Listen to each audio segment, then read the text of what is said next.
Stone Alchemy.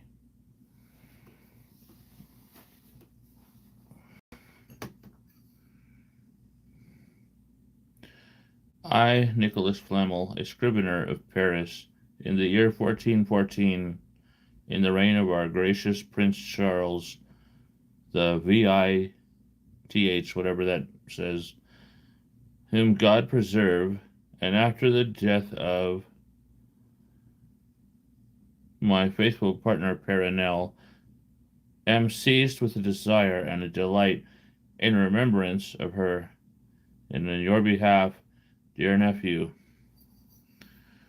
to write out the whole magistery of the secret of the powder of projection, or the philosophical tincture which God hath willed to impart to his very insignificant servant, and which I have found out, as thou also wilt find out in working, as I shall declare unto you. This is Testament of Flamel's letter to his nephew that he wrote. Supposedly, my understanding is that supposedly he wrote the letter after he faked his death.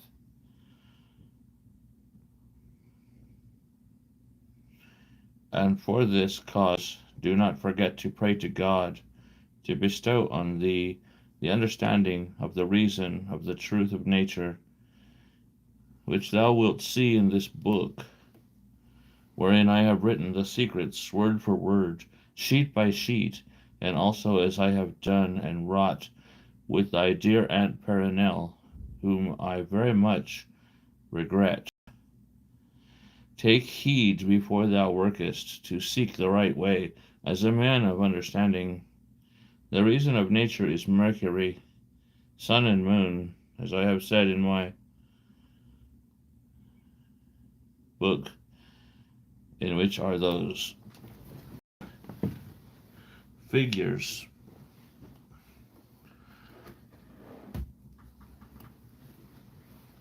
I should have got my glasses. In which are those figures which thou seest under the arches of the innocents at Paris. But I erred greatly, upwards of 23 years and a half, in laboring without being able to marry the moon that is quicksilver to the sun, and to extract from them the seminal dung, which is a deadly poison, for I was then ignorant of the agent or medium in order to fortify the mercury. For without this agent, mercury is as common water. Know in what manner mercury is to be fortified by a metallic agent, without which it never can penetrate into the belly of the sun and of the moon. Afterward it must be hardened, which cannot be effected without the sulphureous spirit of gold or silver. You must therefore first open them with a metallic agent, that is to say with royal Saturnia, and afterward you must actuate the mercury by a philosophic means, that you may afterward,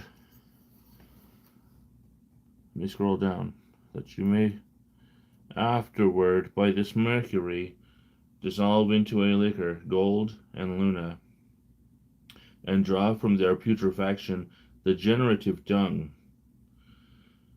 And know thou that there is no other way or means to work in this art than that which I give thee word for word, an operation, unless it be taught, as I now do, not at all easy to perform, but which on the contrary is very difficult to find out.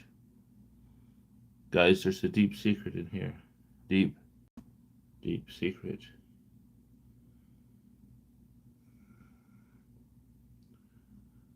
And know thou that there is no other way nor means to work in this art than that which I give thee word for word, an operation, unless it be taught, as I now do, Right. Let me scroll down a bit.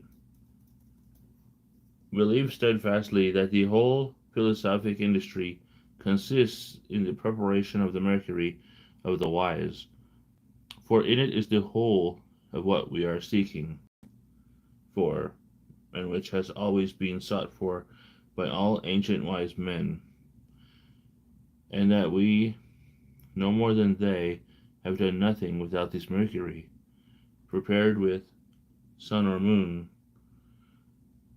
For without these three, there is nothing in the whole world capable of accomplishing the said philosophical and medicinal tincture. It is expedient, then, that we learn to extract it from them, the living and spiritual seed. He's talking about the Sophic mercury. You understand the Sophic mercury? What it means, the missing link is, I don't think he mentioned washing the amalgam with the philosophical mercury. Washing the amalgam. If you read the old alchemy manuscripts, it comes up all the time. Washing the amalgam with the philosophical mercury until the sign appears like an astral star. He's got some of it in here, but he doesn't really explain it.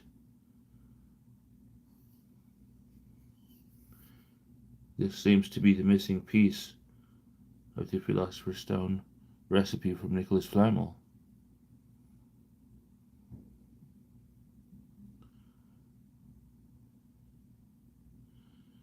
Aim therefore at nothing but sun, moon, and mercury, prepared by a philosophical industry. You see, the philosophical mercury. Just as I said. Aim therefore at nothing but sun, moon, and mercury, prepared by a philosophical industry, which wets not the hands, but the metal. This matches the writings of Michael Sendivogios,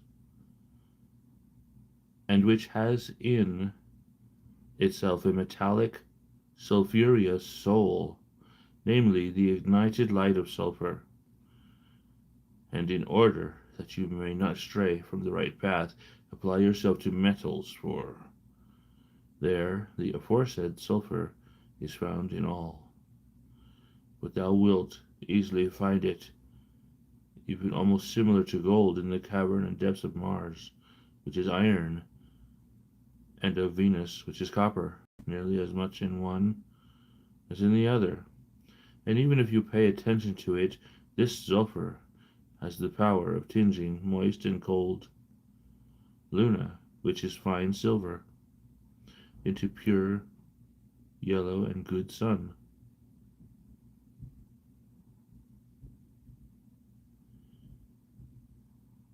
But this ought to be done by a spiritual medium. This brings us back to the philosophical mercury again, viz. The key which opens all the metals, which I am going to make known to you.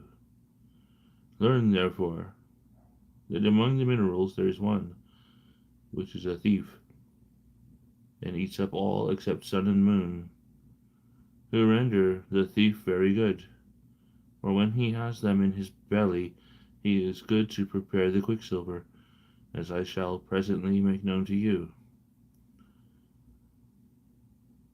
Therefore, do not stray out of the right road, but trust to my words, and then give thyself up to the practice, which I am going to bestow on thee, in the name of the Father, of the Son, and the Holy Ghost.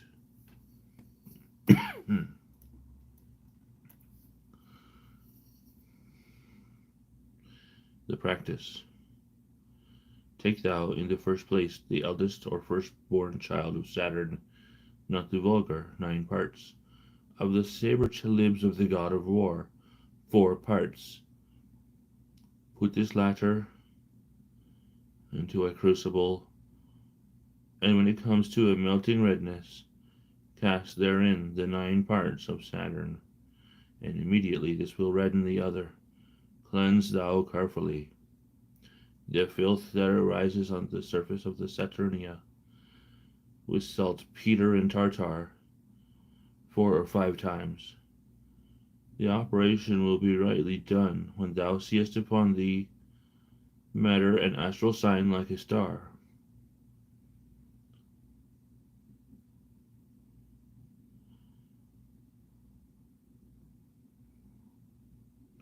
Then is made the key and the saber, which opens and cuts through all metals, but chiefly sun, moon, and Venus, which it eats, devours, and keeps in his belly, and by this means thou art in the right road of truth, if thou hast operated properly. For this Saturnia is the royal triumphant herb, for it is a little king, imperfect king, who is up by a philosophic artifice to the degree of the greatest glory and honor. It is also the queen, that is to say, the moon, and the wife of the sun. It is therefore both male and female, and our hermaphrodite Mercury. This Mercury or Saturnia is represented in the 7 first pages of the book of Abraham the Jew by 2 serpents encircling a golden rod. Take care to prepare a sufficient quantity of it, for much is required. That is to say, about 12 or 13 pounds of it, or even more, according as you wish to work on a large or small scale. Marry thou, therefore, the young god Mercury, that is to say, Quicksilver, with this, which is the philosophic Mercury, that you may actuate by him, and fortify the said running Quicksilver 7 or even 10 or 11 times with the said agent, which is called the key, or a steel sharpened saber, for it cuts, scythes, and penetrates all the bodies of the metals. Then wilt thou have the double and treble water represented by the rose tree in the book of Abraham the Jew, which issues out of the foot of an oak, namely our Saturnia, which is the royal key, and goes to precipitate itself into the abyss, as says the same author, who that into the receiver adapted to the neck of the retort, where the double Mercury throws itself by means of a suitable fire. But here are found thorns and insuperable difficulties, unless God reveals this secret, or a master bestows it. For Mercury does not marry with royal Saturnia. It is expedient to find a secret means to unite them. For unless thou knowest the artifice by which this union and peace are effected between these aforesaid argent vives, you will do nothing to any purpose. I would not conceal anything from thee, my dear nephew. I tell thee therefore that without sun or moon this work will profit thee nothing. Thou must therefore cause this old man or voracious wolf to devour gold or silver,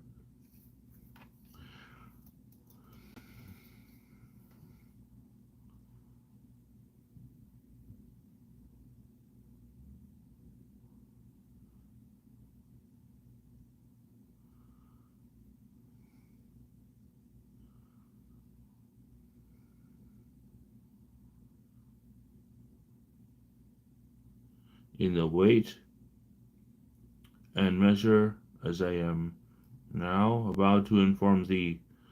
Listen therefore to my words, that thou mayest not err as I have done in this work. I say therefore that you must give gold to our old dragon to eat. Remark how well you ought to operate, for if you give but little gold to the melted Saturnia, the gold is indeed opened, but the quicksilver will not take, and here is an incongruity for which is not at all profitable. I have a long while and greatly labored in this affliction, before I found out the means to succeed in it.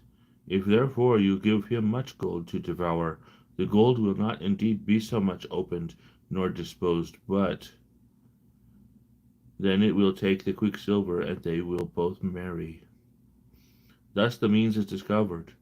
Conceal this secret, for it is the whole, and neither trust it to paper or to anything else which may be seen, for we shall become the cause of great mischief. I give it thee under the seal of secrecy and of thy conscience. For the love I bear thee. Take thou 10 ounces of the red sun, that is to say, very fine, clean, and purified 9 or 10 times by mean of the voracious wolf alone.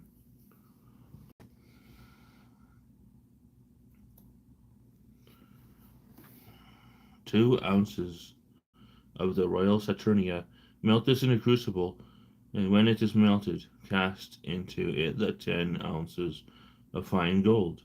Melt these two together, and stir them with a lighted charcoal. Then will thy gold be a little opened. Pour it on a marble slab, or into an iron mortar. Reduce it to powder, and grind it well with 3 pounds of quicksilver. Make them to curd like cheese. In the grinding and working them to and fro, wash this amalgama with pure common water until it comes out clear, and that the whole mass appears clear and white like fine luna. The conjunction of the gold with the royal golden Saturnia is effected when the mass is soft to the touch like butter.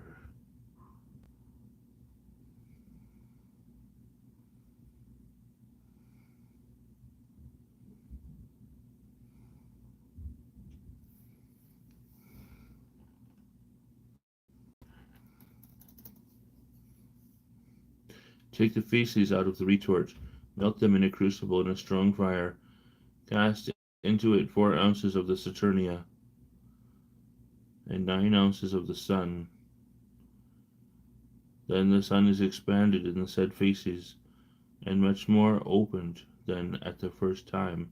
As the mercury has more vigor than before, it will have the strength and the virtue of penetrating the gold, and of eating more of it, and of filling his belly with it by degrees. Operate therefore as at first. Marry the aforesaid mercury, stronger 1 degree, with this new mass. In grinding the whole together, they will take like butter and cheese. Wash and grind them several times until all the blackness is got out. Dry it as aforesaid. Put the whole into the retort, and operate as thou didst before, by giving during 2 hours a weak fire, and then strong, sufficient to drive out and cause the mercury to fall into the receiver. Then wilt thou have the mercury. Still more actuated, thou wilt have ascended to the 2nd degree of the philosophic ladder. Philosophic, remember that, not common mercury, but sophic mercury. We're not talking about common mercury here.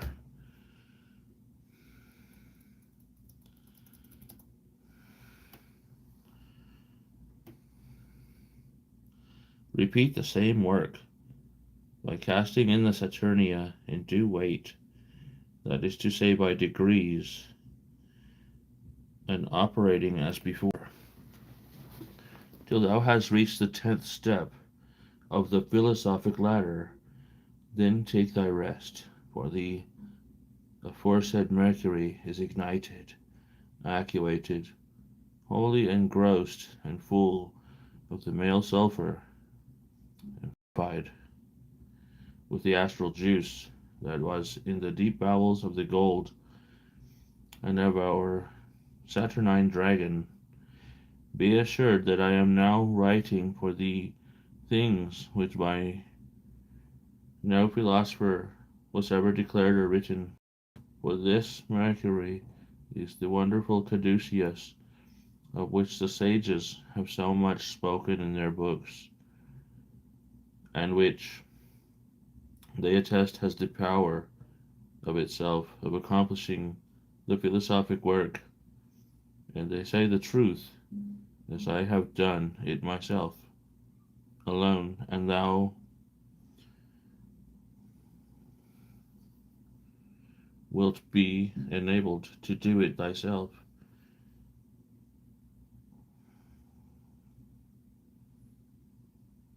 If thou art so disposed, for it is this and none else which is the proximate matter, and the root of all the metals.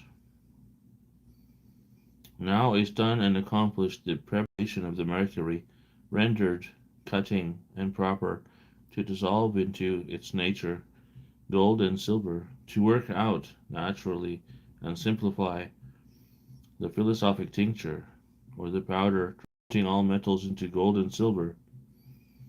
Some believe they have the whole magistery when they have the heavenly mercury prepared, but they are grossly deceived. It is for this cause they find thorns before they pluck the rose. For want of understanding, it is true indeed, that were they to understand the weight, the regimen of the fire, and the suitable way, they would not have much to do, and could not fail, even if they would. But in this art there is a way to work. Learn therefore and observe well how to operate in the manner I am about to relate to you.